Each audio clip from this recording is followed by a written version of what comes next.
I'm 80. I lived most of my life on autopilot. I'm 80 years old, and I've been awake for 10 of them. Everything you think you know about how to live, the timeline, the plan, the waiting, it's completely wrong. You're living on autopilot right now. Your parents, your bosses, society, they all benefit from you staying asleep. They need you on the treadmill. That's how the system works. I spent 70 years on that treadmill. The six-figure career, the corner office, the prestige. I did everything right. I made the money, hit the milestones, checked the boxes, and I was miserable the entire time. Not because of what I had, but because of what I was missing. At 70, I woke up. I realized I wasn't living my life. I was a ghost in my own story. And there's nothing I can do to get those 70 years back. If this resonates, share it. Leave a comment telling me what you'll do differently. Subscribe because I have truths to share, and honestly, not much time left. The lie is simple. You have more time to take that trip, call your parents, start your passion, more time to be the person you want to become. You believe it because everyone acts like it's true, but I'm living proof it's not.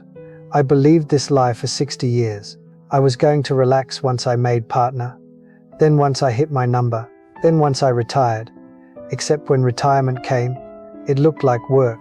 The treadmill moved to a different location, and the life I was saving for later never came. You know why? Because the goalposts keep moving. You hit one target, another appears. The numbers go up, the deadlines shift, and the time you were saving for later, gone. That's the trap. That's the autopilot. I did this for 6 decades, worked 80-hour weeks just until the next promotion, planned vacations I never took, skipped my kids' baseball games for meetings, didn't call my mom because I'd do it this weekend. Every time, same story. Later, after this deal, after this project, later. You know what never came? Later, not the good kind anyway. I was too busy being successful to notice my kids growing up, too focused on the corner office to see my marriage becoming distant, too locked in on the number to realize my best friend and I hadn't spoken in 5 years. The autopilot doesn't announce itself, it whispers. Just one more year, just one more win. Here's what I finally understood. Success is a terrible goal. Not achieving things, that's fine. But success is empty. It's a drug that needs bigger doses. I made partner at 48, built a portfolio worth millions, had the corner office, the view, the prestige. Everyone congratulated me. For 3 days I felt amazing, then nothing. Just the hunger for the next thing. That's the pattern. You achieve something and feel good for 48 hours. Then the dopamine crashes and you're empty again, chasing the next high. It's like being on a hamster wheel. You run, and the scenery changes, but you're still trapped in the same place. Each achievement just means you run faster. I had a colleague named Richard, brilliant guy. He was supposed to retire at 65, said 2 more years, just until I closed this fund. He never made it past 72. Heart attack, dead the next day. He'd been planning a trip to Peru since 1995. Never went. His kids scattered his ashes there instead. That's when I started asking myself the question I should have asked 50 years earlier. What am I actually working for? The thing about regrets isn't what you did wrong.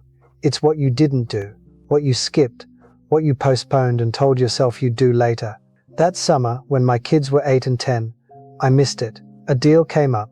We had a family vacation planned, but I cut it short for a conference. I've seen the photos. I wasn't in most of them because I was already gone. My brother and I had a stupid fight, the kind that happens in families. I was going to call and apologize and rebuild that relationship when things calmed down.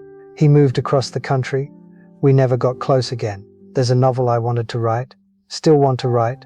I told myself I'd start after I made partner, then after I hit my number, then after I retired. I'm 80 years old, and the novel is still unwritten. But here's what really haunts me. My father called every Sunday, for decades. I missed most of those calls because of work emergencies. I told myself I'd make it up to him. One Tuesday he had a stroke. I was in a client meeting in Chicago, the biggest deal of my career. My mum called. I didn't answer. Told myself I'd call back during lunch. By Wednesday night, he was in intensive care. Friday he died without waking up. I never got to say anything. You know what destroys me? It's not the big moments, it's the small ones. It's all those Saturday mornings we could have just sat together, had coffee, talked, just existed in the same room. I was so busy existing elsewhere that I missed the gift of existing with him. Everything I built, everything I achieved, I'd trade it all right now for one more Saturday morning with my dad. That's when everything changed. At 70 years old, I finally woke up. I stepped off the wheel. Just like that, I said no to client meetings. I walked away from deals. I started canceling things. My colleagues thought I was having a breakdown. Maybe I was, but it was the best breakdown I ever had. In the last 10 years since then, I've learned more about what actually matters than in the previous 70 years combined. And it wasn't complicated. It turned out to be embarrassingly simple. What makes you happy is time with people you love. Real time, present time, not distracted time where you're half listening and scrolling. It's work that feels like yours, not something you're doing for someone else's approval. It's experiences, not possessions. Memories, not things you own. It's being here, right now, in this moment. That's the entire point. I'm 80 years old. I might have 5 good years left. Maybe 10, if I'm blessed. Probably less. I don't get to know. Every morning I wake up, I know I'm on borrowed time. That's not scary anymore. It's liberating. Here's what young people don't understand. You're on borrowed time too. You could have 50 years left, or 5 days. None of us know. We all walk around like we have forever, but we don't. That's the secret nobody tells you. I'm happier now at 80 than I was at 40. More peaceful, more satisfied. And that's because I finally stopped postponing happiness. I stopped telling myself that joy comes later. When you understand your time is limited, when you're finally at the end of it, that's when you start to actually live. I have grandchildren. They're already on the same treadmill, stressed, anxious, chasing things. I try to tell them they're on autopilot, but they can't hear it yet. They're in the storm, but you can still hear it. You still have the choice. If I could talk to my 35-year-old self, when the autopilot was running full speed, here's what I'd say. Stop waiting for the perfect time. It doesn't exist. Stop sacrificing your present for a future that hasn't happened yet. Stop saying yes to everything. Your time is your only real currency. Stop checking boxes and calling it a life.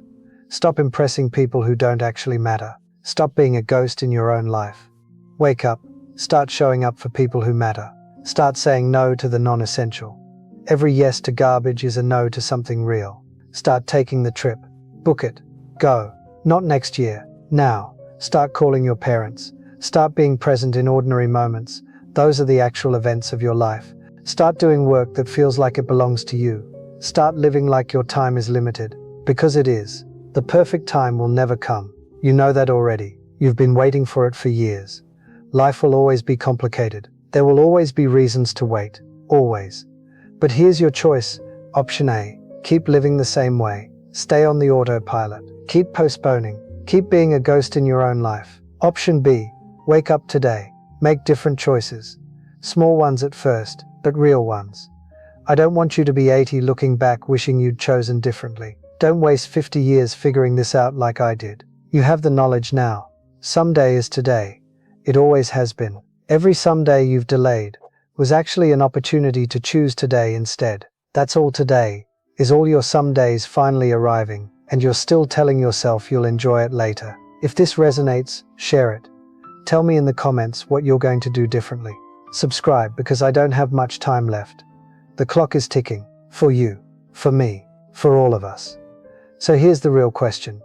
Are you going to wake up, or are you going to stay asleep until it's too late?